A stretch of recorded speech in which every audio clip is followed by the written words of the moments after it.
Hello guys, so what's up? So, ah, ewan ko kung may manonood to sa video na to kasi bagong account. So, ewan ko kung may makakapanood talaga or bibigay ng YouTube yung algorithm. But, today, my topic is all about trading. So, alam ko na marami dyan na traders na solo traders na naghahanap ng mga ng mga kailangang kaibigan or alam niyo yun, yung mga naghahanap ng mga magtuturo or something. So, eto guys, nandito ako. Ah, since topic ko today is all about trading. So guys, yung trading is isa sa mga pinakamahirap na profession sa buong mundo. So, bakit? Trading requires an ultimate discipline and may psychology na dala. So, sa mga solo, successful traders dyan, congrats sa inyo. Alam ko na ang hirap ng pinagdaanan nyo since walang coach, walang guidance, walang tropa na magpaglalapitan. At, yun,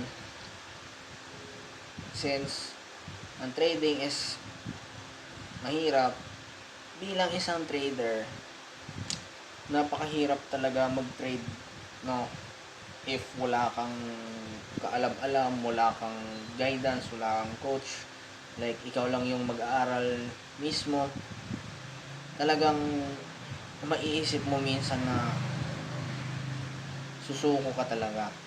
So, alam mo yun, minsan mapapaisip ka talaga na susuko ka eh. Tsaka bilang isang trader, yung journey na yan is kailangan mong panghawakan.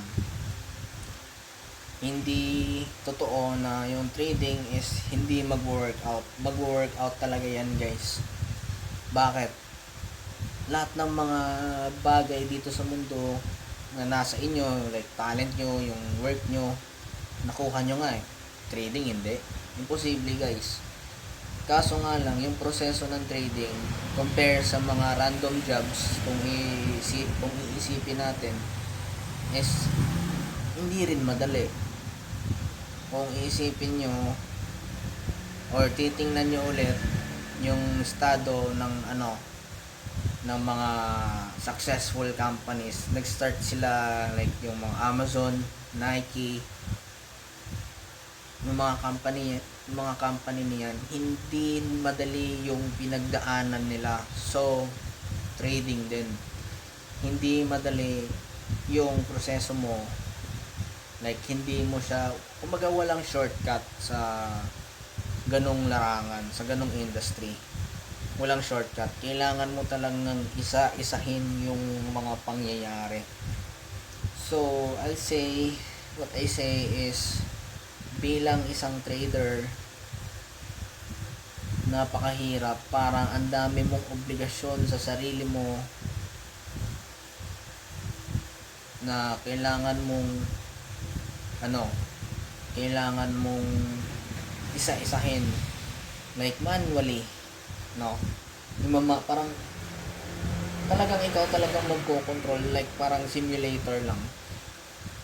So, ang trading is, ang nagpapahirap dyan, hindi yung structures, hindi yung galaw ng market.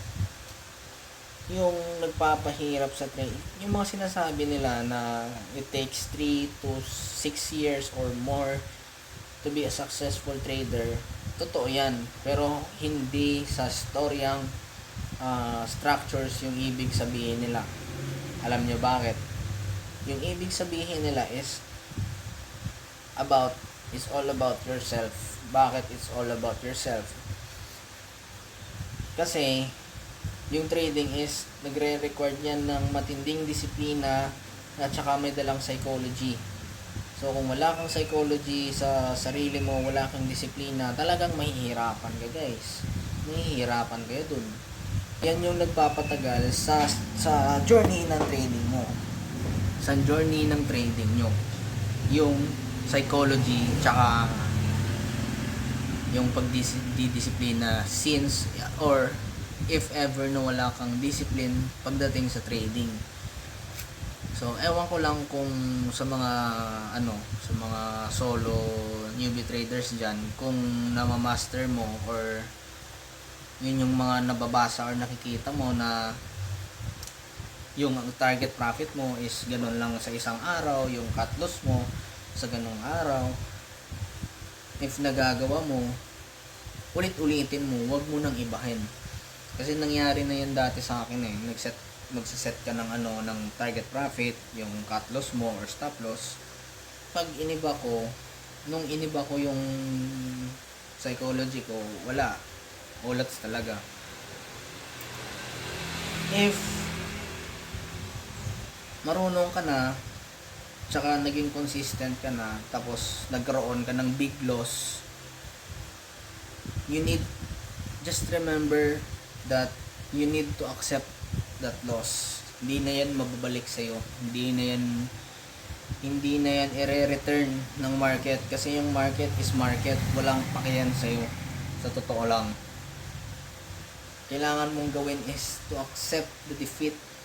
Acceptance talaga, guys. Respect the stop loss. Respect lahat ng talo. Wala ka nang magagawa. At saka, kung nakikita nyo yung mga athletes, yung mga sports team, mga mga ganon, anong ginagawa nila pag natalo sila? 'Di ba? Iiyak. Kasi natalo. Wala ka nang magagawa, talo ka eh. Nandun yung reward sa kabila. Ang ginagawa nila, nagpapahinga after ng loss, nagre-recover, nagpapa-relax. So, after ng relax at saka acceptance, doon na sila mag-i-ensayo ulit. Pag ready na sila, once na nag-ensayo na sila ulit, anong ginagawa nila? 'Di ba? Bumabalik sa league. So, ikaw din or tayo din, ganun din tayo dapat sa trading. Kasi pag natalo tayo ng isang big loss sa isang career natin or sa ganung araw, sa isang buwan, pag natalo tayo sa isang linggo or isang buwan, pag natalo tayo ng ganun, kailangan nating umalis sa chart, magpakaluyo-layo, mag-relax, magpalamig ng ulo, tsaka natin babalikan or magba-backtest na para ready na ulit. If ever na mag-trade ulit, mag-journal, parang ganun. So, what I'm trying to say is, kung yung mga sport teams or yung mga athletes pag natalo is accept nila yung defeat, magre-relax, ensayo, tsaka babalik. So tayo din as a trader, pag natalo tayo ng ganung kalaking pera, relax, accept, tsaka journal, then trade ulit pag ready. So madaling sabihin na mag-relax lang, natalo na nga, magre-relax pa, paano kung mababalik ang pera? Wala kang magagawa, relax mo talaga, move on ka talaga. Mindset lang guys mindset lang laro ng trading. So yan,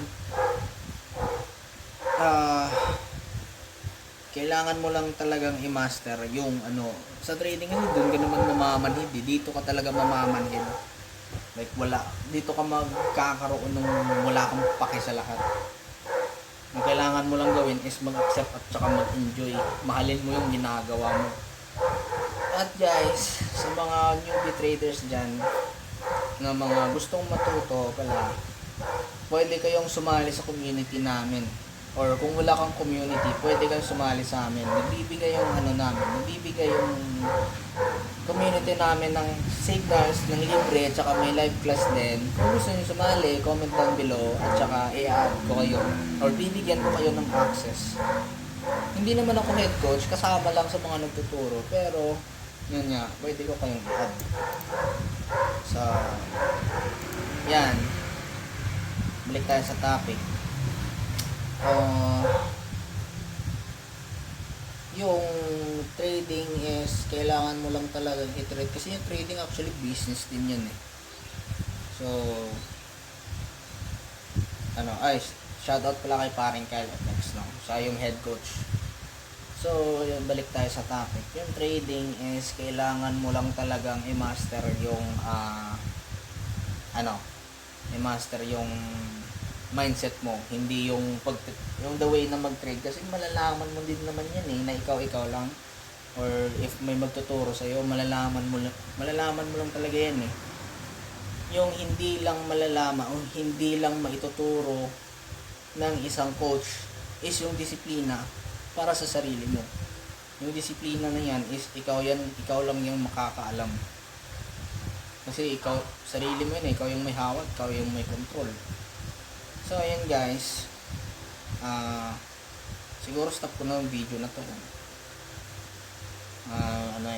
May lakad pa ako eh. So abangan nyo na lang yung second video na to. Sa susunod mag-upload ako. Tsaka yun lang guys.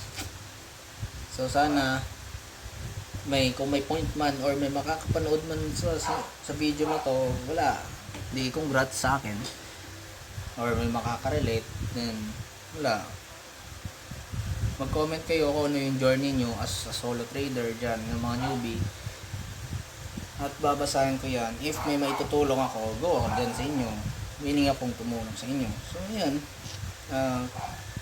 good luck guys sa mga traders dyan na nagpapatuloy pa rin even if hindi pa sila naging profitable or hindi pa kayo naging profitable.